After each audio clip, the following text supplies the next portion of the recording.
मित्रों, यदि आप एक विवाहित पुरुष है और अपने ससुराल में रहने का सोच रहे हैं तो रुक जाइए। मानो शादी या किसी पूजा के अवसर पर आपको अपनी पत्नी के घर अर्थात ससुराल में कुछ दिनों के लिए रहना ही पड़ता है।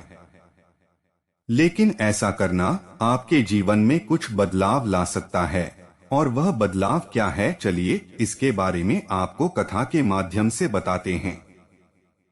यदि आप भी एक पति के ससुराल में ना रहने के कर्म को जानना चाहते हैं तो बने रहिए वीडियो के अंत तक। नमस्कार दर्शकों, आप सभी का स्वागत है हमारे YouTube चैनल पर एक बार फिर। चलिए कथा शुरू करते हैं। एक बहुत बड़े विद्वान थे, पूरे गांव में उनका बहुत नाम हुआ करता था। लेकिन उनके पिता कभी भी उनकी तारीफ नहीं किया करते थे, बस यह कहकर टाल देते कि अभी तो यह बच्चा है, कुछ नहीं जानता। एक दिन इस बात से परेशान होकर उसने अपने पिता को कुल्हाड़ी से काटने का फैसला किया और रात में कुल्हाड़ी लेकर उनके कमरे के बाहर पहुंच गया। दरवाजे पर पहुंचते हुए उसे अंदर से अपनी मां की आवाज आई। वह उसके पिता से इसी विषय पर बात करते हुए पूछ रही थी कि हमारा पुत्र इतना बड़ा विद्वान बन गया है, पूरे गांव में लोग उसकी कुशलता की चर्चाएं करते नहीं थकते, फिर वह तो आपका पुत्र है, आप क्यों उसकी प्रशंसा नहीं करते? फिर उसके पिता मुस्कुराते हुए बोले, अरे भाग्यवान, मैं जानता हूँ वह बहुत कुशल है, लेकिन मैं नहीं चाहता कि उसके अंदर इस बात का थोड़ा सा भी अहंकार हो, लेकिन हाँ, पीठ पीछे उसकी बहुत तारीफ करता हूँ। यह सुनकर वह ज्ञानी पुरुष भाव विभोर हो गया और अपने पिता के चरणों में गिरकर क्षमा मांगते हुए बोला, पिताजी कृपा करके आप मुझे माफ कर दीजिए, मैं भटक गया था। अपने पिता को मारने जैसा घोर पाप का ख्याल मेरे मन में आया, आप मुझे इस पाप की सजा दीजिए। पहले तो पिता ने मना किया, किंतु बेटे के बार बार कहने के बाद पिता ने बेटे से बोला, बेटा चलो यह बताओ तुम्हारा सबसे ज्यादा सम्मान कहाँ होता है? बेटे ने उत्तर दिया, पिताजी ससुराल में। तब पिताजी बोले, ठीक है, तुम अब से 6 महीने तक अपने ससुराल में ही रहोगे, यही तुम्हारी सजा है।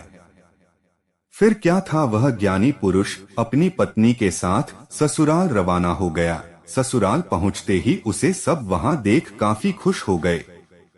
दामाद जी आए हैं, उनकी खातिरदारी करो। और उसके आने पर उसके लिए तरह तरह के पकवान बनाए गए। लेकिन अगला दिन होते ही पकवानों की संख्या में कमी आ गई। धीरे धीरे समय बीतता गया और खाने में बासी रोटियां मिलने लगी।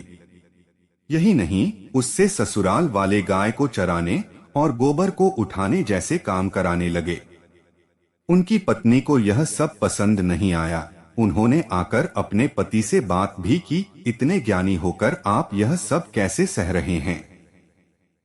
चलिए हम अपने घर वापस चलते हैं। पर उन्होंने जाने से मना कर दिया। जाते भी कैसे, पिता को वचन जो दिया था। एक दिन की बात है, वह विद्वान व्यक्ति शांत बैठे एक श्लोक लिख रहे थे, तभी वहां उनकी पत्नी पहुंची। उन्हें देखते ही बोलने लगी, आप श्लोक बना रहे हैं, मत बनाओ इन्हें, इनका कोई अर्थ नहीं है, इनकी कोई कीमत नहीं है। तभी वह बोले, ऐसा नहीं है, मेरे एक एक श्लोक की बहुत कीमत है, चाहे तो इसे आजमा लो। पति की ऐसी बात सुनकर पत्नी उस श्लोक को लेकर बाजार में बेचने के लिए निकल गई। सब वहां खाने पीने की वस्तुएं, वस्त्र इत्यादि बेच रहे थे, तो वह भोजपत्र में श्लोक बेच रही थी। लोग उसके पास आते और कीमत पूछते तो वह बताती 1 लाख स्वर्ण मुद्राएं। धीरे धीरे बाजार का लगभग सारा सामान बिक गया, लेकिन उसके श्लोक को किसी ने नहीं खरीदा।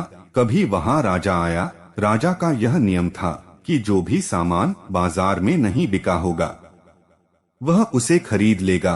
तो पूछने लगा, यह तुम क्या बेच रही हो? तो उसने जवाब दिया, यह श्लोक है जो मेरे पति ने लिखा है। राजा के कीमत पूछने पर पत्नी ने उसे 1 लाख स्वर्ण मुद्राएं बताया, क्योंकि राजा वचनबद्ध था। तो उसे श्लोक की मुँह मांगी कीमत चुकानी पड़ी और विद्वान पुरुष की पत्नी इतनी सारी स्वर्ण मुद्राएं लेकर घर पहुंच गई। घर पहुंचते ही जैसे उसके सामने घर वालों ने वह मुद्रा देखी, तब फिर से पहले की तरह उस विद्वान पुरुष की सेवा सत्कार में लग गए। और 6 महीने पूरे होते ही वह विद्वान पुरुष और स्त्री अपने घर वापस लौट आए। तो मित्रों, इससे यह साफ होता है कि यह दुनिया धन की सगी है। यहाँ कोई किसी का सम्मान नहीं करता, सम्मान करता है तो उसके पद का, उसकी संपत्ति और उससे होने वाले लाभ का। बहुत कम लोग होते हैं जो अपनी वास्तविकता के साथ आपको अपनाते हैं। इसीलिए मित्रों, जो पति यह समझते हैं कि ससुराल में उनका बहुत आदर सम्मान हो रहा है, तो उनके लिए यह जानना बहुत जरूरी है कि सम्मान भी थोड़े दिनों तक ही होता है। वह कहावत तो आपने सुनी होगी कि दूर के ढोल सुहाने लगते हैं। इसीलिए जितनी आप दूरी बनाकर रखेंगे, उतना ही सम्मान आपको मिलेगा। मित्रों, उम्मीद करते हैं कि आपको हमारी आज की वीडियो पसंद आई होगी। वीडियो पसंद आई हो तो लाइक और शेयर करें। और अगर आपने अभी तक हमारे चैनल को सब्सक्राइब नहीं किया है तो इसे सब्सक्राइब जरूर करें। जय श्री राम।